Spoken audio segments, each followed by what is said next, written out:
As it turns out, minis are not so mini these days, so I will need to save my Mario Kart jokes for the retro Mini Coopers. The minute you see an F model next to an R, it's obvious that the third gen has completely different wheel fitment needs. You might be wondering what fits my Mini. Well, that's what I'm here to talk to you about today. This fitment guide is all about third generation Mini Cooper hatchbacks, 2014 to 2024, including all body styles, F55 5-door, F57 vert, and the one that seems to be ubiquitously used when talking about all three, the F56 hat.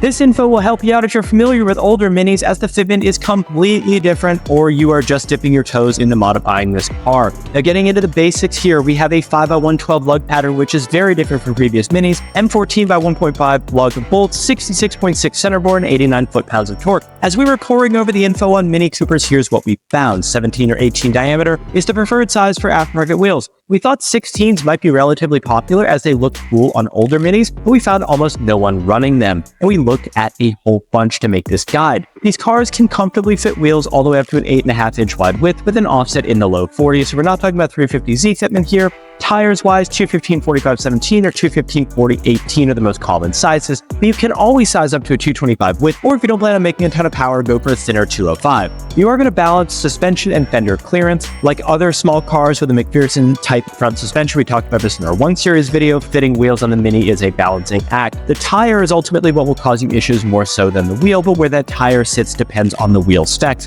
If you have an offset that's too high, you'll hit the suspension. If it's too low, you will destroy your fenders. Note that any tire larger than a 225 will be extremely difficult to fit on a stock body F56 Mini, at least in the front, so we're not really going to touch on that, although it is possible. Aftermarket suspension can hinder or help clearance. Before ordering suspension, you will want to check the spring dimensions, or just follow this guide and buy the suspension and wheel setup people have. We make these for a reason. The John Cooper Works Minis have a larger brake caliper. Whether you have a factory JCW or you're fitting JCW brakes on your Cooper S, you will need to be mindful of brake clearance. The normal issue comes between the caliper and the wheel face. Most modern wheels with BBK clearance, a lot NK as an example, will fit without spacers, but you just need to confirm before you buy the wheels or just be willing to run a spacer. There's not a specific width and offset that will pass. There's no litmus test here. Rather, it depends on the spoke design of the wheels you have in mind. Some wheels will need a small slip-on spacer, no issue as long as you account for this in the original offset, but you don't want to buy something that doesn't clear by 20 millimeters because the Mini doesn't have a lot of room to adjust fitment with spacers. Now let's get into some examples of what will fit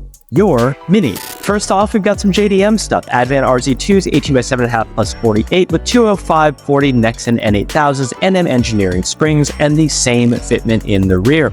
We're starting as always with less aggressive fitment and working our way up to more aggressive options. This is what you would consider OEM Plus on this platform. The wheels are larger, wider, and allow for some grippy boys to be fitted up on them. They are relatively conservative compared to everything else that we're going to see. The advantage with smaller wheels is that they only weigh 17 pounds apiece, although Advan kind of mitigates that being a super lightweight wheel. This one is on lowering springs. It has no issues with rubbing, not much of a surprise given the specs that we're running here. That's about it. This is your OEM Plus fitment. Everything here is going to be more aggressive. Next up, we have NKTS9 17x8 plus 45 with Continental Extreme Contact 215/45/17 tires. Same in the rear. A lot of people run square setups on these cars. This one is on stock suspension. There's no rubbing or scrubbing, and these do clear the JCW brakes. This is what 17s will look like on a 2022 Mini JCW. First off, the TS9s clear with no need for spacers. The fitment is more aggressive than the last example, with 8-inch wide wheels and a lower offset. Another difference is 215 tires instead of a 205. This is the most popular tire width, probably because it's easy to fit and gives more contact path. This Mini is on stock suspension and has no rubbing issues whatsoever. This particular car comes from our vehicle gallery, so head over there to see even more details and photos on this build, as well as many other Minis. If you have a Mini, by the way, upload to our vehicle gallery to help others dial in their fitment. This is not as common as a 350Z or a G35, so any help you can give to other Mini owners, I'm sure they would appreciate. Now we have a setup Sparco Pro Corsa 17x7 plus 35 with Hankook Ventus 215/40/17 tires, JCW Pro coilovers, and these do clear the JCW brake caliper as well. Once again, 17s, this time lower offset. These wheels poke a 1/4 inch more than the last setup. We'd still call this pretty conservative OEM plus fitment, as it didn't require any special work to run. Again, this is a John Cooper Works model, and these wheels fit the brakes without spacers. This one is lowered on optional JCW Pro coilovers, which allow you to dial in the perfect ride height on your Mini. Now next up, one of the best bang for your buck wheels, BBS XRs, 18x8 plus 44 with Firehawk Indy 500 215/40/18 tires. This was lowered again on NM Engineering lowering springs, and BBS wheels look right at home on this Mini Cooper S. The specs here are pretty standard, but we wanted to show that a 215/40/18 tire will fit under the fenders comfortably even with your car being lowered on lowering springs. If you like the look of 18, these are probably the most common specs you'll see. With an 8-inch wide wheel, you could size the tire up to 225/40/18, but keep in mind, these normally require a little bit of fender trimming and rolling to make it possible. If you want this exact setup, you can get it at the link down below in the description. The BBS XR is a super affordable cast wheel from BBS, and we love these on this car. Now we've got Rotiform LASRs, 18x8.5 plus 45 with a 5mm spacer, wrapped up in Falcon ZX. Is that how you say that? ZE960 215/40/18 tires, KWV3 coilovers, 5mm spacers needed to clear the brakes. These wheels give you a completely different look than the others, especially with the addition of the Rotiform Aero discs. This is a Cooper S, but it's fitted with a JCW brake package. As such, it needed a 5mm spacer to clear. But how do the wheels fit? With the addition of the spacers, this car's fitment is considerably more aggressive than all the previous ones we've looked at in this guide. To make this work, the rear plastic fenders needed to be trimmed slightly to prevent contact with the tire under load.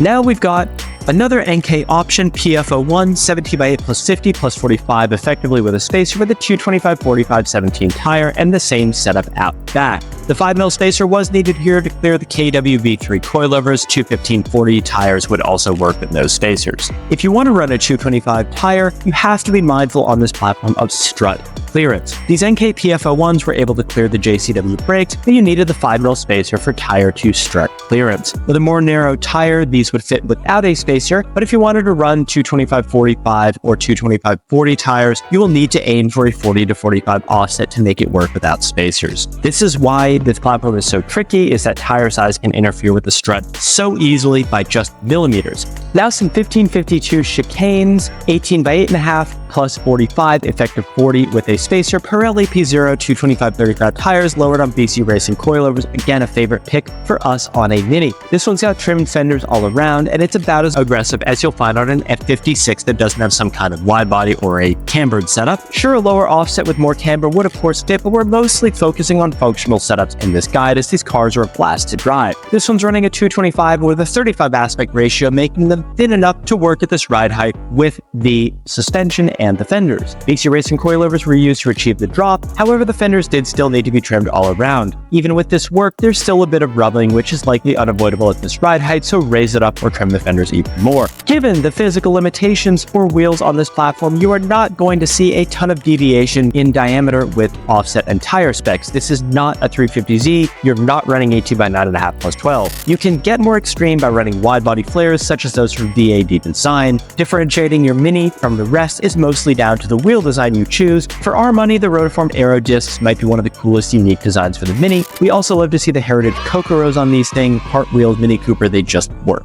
Whatever you're looking for, you can get them linked down below in the description. We've got you covered on fitment for your Mini. We've also got this full guide written out for you with pictures and examples, which makes it a little bit easier to look over. Thank you guys so much for watching the video. If you're watching this around the time it comes out, don't miss out on our Black Friday deals. We've got deals for your Mini or deals for anything else you're looking for. Thank you so much for watching. Be sure to hit the like button, hit subscribe, drop a comment down below with what car we should do next, hit the bell icon, upload your Mini to our gallery, and I'll see you in the next one.